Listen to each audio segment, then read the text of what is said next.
Minsan, hindi yung fitness mo yung unang bumibigay. Minsan, yung gamit mo. Cliché na to pero totoo. Nothing new on race day. Maraming runners na ensayado naman. May race plan, may long run, may nutrition plan, mentally ready.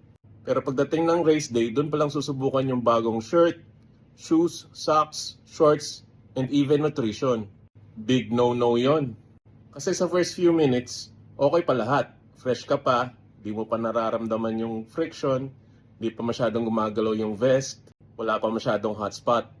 Pero after 1, 2, 3 hours, doon na lumalabas yung mga problema. Lumalabas na yung chafing, kumikis-kis na kung saan-saan, bumibigat yung tela ng shirt or shorts, kakaroon ka ng mga hotspots, and once mapansin mo na ang mga to, di na to mawawala sa isip mo. Storbo na to. Para sa akin, good race gear should disappear. Dapat hindi mo iniisip yung suot mo. Dapat ang iniisip mo, yung trail sa harap mo, yung race plan, nutrition plan, at kung anong discarding dapat mong gawin. So practice your gear the way you practice your body.